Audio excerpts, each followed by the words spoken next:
क्या नाम है आपका? मेरा नाम चोल सिंह आर एडवोकेट। वकील साहब, क्या लगता है कि राहुल गांधी जी जो कि अमेठी से लड़ा करते थे, उनकी पैतृक सीट अमेठी भी थी, संजय जी की सीट थी, उसके बाद मेनका जी भी लड़ी, उसके बाद राजीव जी लड़े, और उसके बाद आज राहुल गांधी जी जीत रहे थे, 19 में हार गए, उसके बाद मैदान छोड़कर रायबरेली अपने पैतृक सीट पर आ गए। क्या लगता है आपको, क्यों ऐसा? ऐसा है, ये पैतृक सीट के अलावा इस देश का और इस क्षेत्र का विकास किया है तो इस परिवार के लोगों ने किया है। विकास की लड़ाई है, विकास की आंधी है। आज भी किसी बीजेपी ने रायबरेली में कोई विकास नहीं किया है, न अमेठी में किया है। ये जितना इनका किया है, तो जब बीजेपी की सरकार यहाँ है ही नहीं, बीजेपी का सांसद बना ही नहीं है, तो कहाँ से विकास नहीं? और पूरे देश में भी कुछ विकास नहीं किया है। देश में विकास नहीं हुआ? नहीं, ये केवल सांप्रदायिकता के कारण ही ये इन्होंने जनता को गुमराह किया। मंदिर मस्जिद सरकार के विकास के काम बताइए। हिंदू मुस्लिम पर, मंदिर मस्जिद पर, ये इनकी लड़ाई है। विकास की कोई लड़ाई नहीं। कांग्रेस ने 70 साल देश में आजाद, बहुत देश में सरकार चलाई है, ये 10 साल में लड़खड़ा गए और आगे अब बनने नहीं जा रही है। क्यों? कि धार्मिकता पे कोई राजनीति ज्यादा दिन नहीं टिक पाती है। तो क्या धर्म के मुद्दों पर बोलना गलत है? धर्म पर कौन नहीं धर्म चाहता है? कांग्रेस चाहती है, हम सभी धर्म चाहते हैं। हमारा धर्मनिरपेक्ष राज्य, हमारा कॉन्स्टिट्यूशन है धर्मनिरपेक्ष राज्य का, इसको बदल नहीं सकता है। हाँ, इसमें सभी प्रकार के धर्म के लोग, मजहब के लोग, जात के लोग, हर संप्रदाय के लोग रहते हैं। ये भारत देश किसी एक जात ने या हिंदू ने केवल ये देश आजाद नहीं करवाया। हिंदू भी हैं, मुस्लिम भी हैं, सिख भी हैं, ईसाई भी हैं, इसमें सभी लोगों ने देश को आज़ादी कुर्बानी दी अपने अपने को, और कुर्बान होने के बाद भी ये देश चलाया। तो हम तो सभी वर्ग हिसाब से रहे। आपको नहीं लगता कि कुर्बान होने के बाद जब देश को आजाद कराने में सभी वर्गों का योगदान रहा, यानी कि मुस्लिम धर्म का भी योगदान रहा, स्पष्ट बात कर लेते हैं हम, तो मुस्लिम धर्म के मुस्लिम लीग के लोगों ने कहा कि हमें अलग देश चाहिए, देश का बंटवारा हुआ और वो भी 3/3 हुआ। एक तरफ पूर्वी पाकिस्तान और जो मेन आज पाकिस्तान है और बांग्लादेश, ये हुआ, और 2 भागों में देश को मिला, क्योंकि आबादी उस समय हिंदुओं की 33 करोड़ थी, मुसलमानों की 9 करोड़ थी। तो उस समय 3 करोड़ मुसलमानों पर दया दिखाने की भारत देश को आवश्यकता थी क्या? 6 करोड़ मुसलमानों को जब अलग देश दिया गया और मुसलमानों की मर्जी से दिया गया, तो आपको लगता है कि ऐसी आवश्यकता थी? देखिए, और इस देश को तब धर्मनिरपेक्ष होना चाहिए था, और अगर इस देश को धर्मनिरपेक्ष होना चाहिए था तो पूर्वी पाकिस्तान और उस मेन वाले पाकिस्तान को धर्मनिरपेक्ष क्यों नहीं होना चाहिए था? ऐसा है, हमारे भारत देश की जो राजनीति है सबको मिलकर चलने की है। ये केवल भाषण देते हैं और उदाहरण देते हैं, मिलकर चलने वाले नहीं है। हमारे लोगों में ये मिलकर ही देश को आजाद करवाया और मिलकर आजाद कराया। तो क्या हो गया कि फिर मिलकर रहने की उम्मीद ना की जाए? नहीं, मिलकर तो आज भी रह रहे हैं, मिलकर सब बात कर रहे हैं। अरे, देश का इतना बड़ा भूभाग टूट गया। कौन सा टूट गया भूभाग? पाकिस्तान टूट गया, बांग्लादेश चला गया हमारे हाथों से। उस समय की बात है, ये इस समय की बात है। उस समय जवाहरलाल नेहरू हैं, और उस समय और भी लोग नेता थे, उन लोगों को अंग्रेजों ने भड़काया था। अंग्रेजों ने ये किया कि वोट डालो, टूट फूट करो और राजनीति करो। अब हम तो जा ही रहे हैं। तो बीजेपी क्या कर रही है? बीजेपी क्या कर रही है? बीजेपी सांप्रदायिकता फैलाती है, धार्मिकता फैलाती है, विकास के काम पे वो मुद्दों पर अभी उनसे पूछेंगे, कहेंगे धर्म के मुद्दों पर बात करना उनको सांप्रदायिकता लगती है, तो हम क्या कर सकते? धर्म के आज भी बात कर रहे हैं, मंदिर की बात कर रहे हैं, मस्जिद की बात कर रहे हैं, हिंदू की बात कर रहे हैं, मुस्लिम की बात कर रहे हैं, हम सबकी बात कर रहे हैं। हमारे तो सब आपके साथ क्यों नहीं? अगर सबकी बात होती, लगता लोगों बिल्कुल साथ है। कहाँ साथ है? 403 सीटों में से आप चारों खाने चित हैं। सीटों की बात करिए। हाँ, तो देखिए, सीटों की बात, सीटों पे बात ही सीटों की नहीं कर रहा हूँ, वोट परसेंटेज भी नील है आप लोगों का। सिर्फ सीटें नहीं, सीट है तो आप जीत ही नहीं पाए, उसके बाद वोट परसेंटेज भी नील है आपका। मेरी बात सुनिए। ये राजनीति की बात आप कर रहे हैं, सीटों की। उस समय बीजेपी 2 सीटें में रहने के लिए क्या जरूरी है? सीटें ही तो जरूरी है। बीजेपी उस समय 2 सीटें ला पाई थी। तो बीजेपी पैदा ही कब हुई थी? नहीं, पैदा हुई थी जनसंघ से, और उस समय 2 सीटें थी। तो ये उतार चढ़ाव उनके समय में भी हुआ जब हमारे देश पर इस परिवार ने कुर्बानी दी। कौन कौन कुर्बान हुआ देश पे? चली गई देश के लिए, देश के लिए, देश के लिए इंदिरा जी चली गई देश पर, ठीक। चलिए और आगे। और ये देख लिए राजीव जी चले गए देश के लिए, शहीद हुए, चले गए, चलिए ठीक। अब ये और इन लोगों ने संघर्ष किया और ये देश पे कुर्बान हो गए। बीजेपी की कोई कुर्बानी नहीं है। आज भी कोई उनका देश के लिए कोई भी लीडर मरा हो तो बताइए। और आज ये लोग नाबालिग थे, बच्चे थे, बाद में पैदा हुए हैं। अब जब ये संभाल रहे हैं स्थिति, तो इनके साथ पूरा देश है और पूरे समाज है। यहाँ हिंदू मुस्लिम धर्म और मस्जिद की लड़ाई नहीं हो सकती है। और किया तो वो थोड़े दिन गुमराह कर दिया जनता को। अब जनता फिर समझ गई इनकी बात को कि ये केवल सांप्रदायिक फैलाते हैं। सांप्रदायिकता से देश नहीं चलेगा, न समाज चलेगा। क्या लगता है 24 में कितनी सीटें आप लोग जीत रहे हैं? हम तो पूरी सरकार बना रहे हैं। रायबरेली में कितना वोट मिल रहा है? रायबरेली में करीब 4 लाख से ज्यादा से हम जीत रहे हैं। अमेठी का क्या हाल होगा? अमेठी भी जीत रही है, लगता है बिल्कुल 100% अमेठी जीत रही है। हाँ, चलिए। बाबू जी, कांग्रेस के नेता हैं आप? मैं उत्तराखंड से आया हूँ, देवभूमि से। कांग्रेस में जनरल सेक्रेटरी हूँ।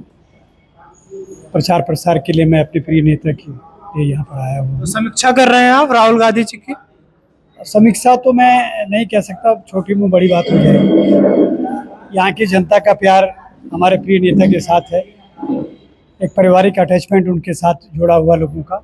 क्योंकि मैं रायबरेली में अपनी सेवा के दौरान भी यहाँ रहा हूँ। मैं आईटीबीपी से रिटायर हूँ और 5 साल मैंने यहाँ सिविल लाइंस में अपना ऑफिस आईटीबीपी का चलाया है। यहाँ की जनता को मैं बहुत अच्छे से जानता हूँ। यहाँ के लोगों में रायबरेली तो सुरक्षित सीट है। आप इतने बड़े समीक्षा करते हैं, कांग्रेस पार्टी के रहे हैं, तो आप बताइए देश का क्या माहौल? देखिए, देश में इस वक्त भारतीय जनता पार्टी के विरुद्ध एक लहर है और उन लहर में महंगाई, बेरोजगारी, महिलाओं के साथ महिलाओं का जो उत्पीड़न है, कानून व्यवस्था और सरकारी जो एजेंसीज हैं केंद्र सरकार के द्वारा उनका दुरुपयोग करना, इस तरह के बड़े जो मुद्दे हैं वो इस वक्त हावी हैं। जो सरकारी एजेंसीज हैं, जो आपके सीपीयूज थे हमारे, उनको जो है निजी हाथों में देना, सारी देश की संपत्ति को गिने चुने 2-4 आदमियों के हाथ में दे करके देश की इकोनॉमी को नुकसान पहुंचाना। आज रुपया आज जो है वो डॉलर के मुकाबले में बहुत नीचे गिर गया है। ये सारी तो पहले क्या था? डॉलर के बराबर था रुपया? डॉलर के बराबर तो मैं नहीं कहूँगा, लेकिन यह है कि इतना वेरिएशन नहीं था। आपको लगता है कि 54 रुपए के करीब एक डॉलर पड़ता था, आज जो है 84 करीब जा रहा है। तो कहीं ना कहीं तो जीडीपी 5वें नंबर पर ला दिए। मैं समझा नहीं। वो तो कहते हैं कि जीडीपी 5वें नंबर पर ला दिए। देखिए, लगता है मुझे तो ऐसा कुछ दिखाई नहीं देता है, क्योंकि हम लोग इतने ज़्यादा अनपढ़ लोग भी नहीं हैं कि हम बिल्कुल ये कह लें कि उनकी बातों में विश्वास कर लें। 5वें नंबर की उनकी बातों में विश्वास करने के लिए लोगों को अनपढ़ होना पड़ेगा? नहीं, अनपढ़ होने से मेरा मतलब ये नहीं है कि मतलब सभी लोग इस बात को कबूल करें, इस बात को मान। जिन लोगों ने उनको वोट किया है वो सारे लोग अनपढ़ हैं आपके कहने के हिसाब? कांग्रेस को लोग 70 सालों तक 60 सालों तक वोट देते रहे, तो क्या वो लोग बेवकूफ़ थे? ये कोई आकलन नहीं है, ऐसा नहीं कहा जा सकता है। मैं ये नहीं कह रहा हूँ कि किसी भारत की जनता को मैं उनको आकलन कम करूँ। उनका आकलन राजनीतिक पार्टियों से ऊपर है। जनता सबसे बड़ी अदालत है और जनता जो सोचती है अपने विवेक से अच्छा सोचती है। परिवर्तन चाहती थी, परिवर्तन हमारी जनता ने देख लिया है और एक कहीं न कहीं हमारी जनता में पश्चाताप है कि जो 10 साल देश के निकले हैं, वो 10 साल जो हैं वो बहुत, मैं कहूँगा कि बुरे दिनों के दौर से देश गुजरा है और उसके कई मामले हैं। महंगाई उसका सबसे बड़ा अब मामला। आपको लगता है कि देश में इंडिया गठबंधन की सरकार आएगी तो देश अच्छे दिनों में चले जाएगा? पूरे विश्वास के साथ कह सकता हूँ, पुरजोर कह सकता हूँ कि इंडिया गठबंधन एक अच्छा गठबंधन बना है, जो 350 से ज़्यादा सीटें लाने जा रही है और कांग्रेस की बड़ी इसमें भागीदारी होगी। राहुल गांधी जी जो हमारे प्रिय नेता हैं, वो देश के प्रधानमंत्री होंगे। और जहाँ तक अभी आप मेरे साथियों से सवाल पूछ रहे थे कि उनमें योग्यता नहीं है, मैंने ऐसा नहीं कहा, मैंने कहा देश उनको योग्य नहीं मानता। चलिए मान लीजिए, ऐसा नहीं है कि देश उनको नहीं मानता है।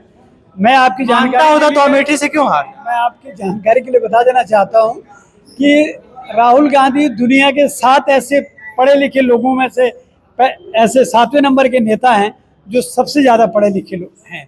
उसमें उन्होंने एमफिल की डिग्री ली है। क्या आपको क्यों ऐसा लगता है कि जिसके पास निजी नैतिक शिक्षा नहीं होगी, अपनी परंपरागत संस्कृति से जुड़ा हुआ लगाव नहीं होगा, जो विदेशों से पढ़ेगा वो उसकी योग्यता हायर एजुकेटेड होगी और वो देश ने दुनिया के 7 बड़े नेताओं में से उसकी गिनती हो सकेगी? क्यों ऐसा लगता है? ऐसा कोई आरोप नहीं है किसी पर कि जो बाहर पढ़ा हुआ है वो बहुत ज़्यादा बुद्धिमान है और जो हिंदुस्तान में पढ़ा हुआ है उसकी सोच शक्ति जो है वो कम है। ऐसा कुछ नहीं है।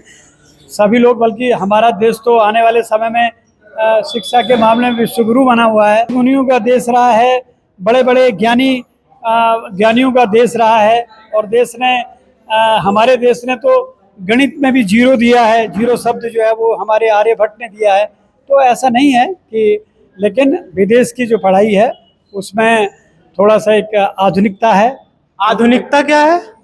वो आधुनिकता की तरफ लोगों का ज्यादा हो रहा है। अगर वो आधुनिकता विदेशों की पढ़ाई में है तो उसको भारत में लागू क्यों नहीं किया गया 70 साल तक कांग्रेस की सरकार? किया जा रहा है, धीरे धीरे किया जा रहा है। इसी तरह से अगर लोग अच्छे उसमें आएंगे, पढ़े लिखे लोग अगर पार्टियों में आएंगे, सत्ता में आएंगे, तो देश में स्वाभाविक बात है कि परिवर्तन आएगा।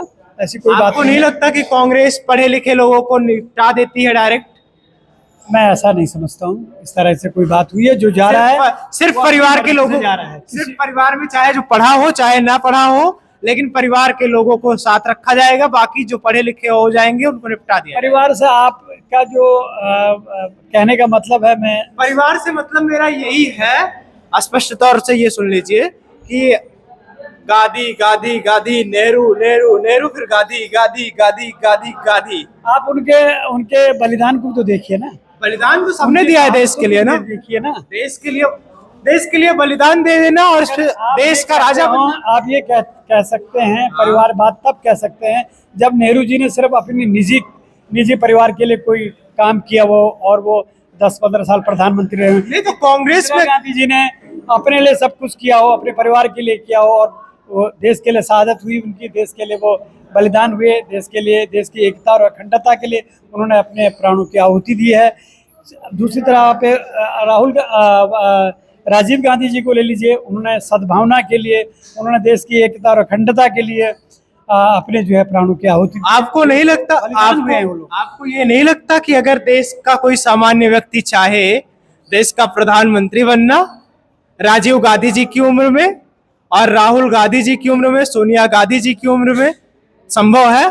किसने मना किया?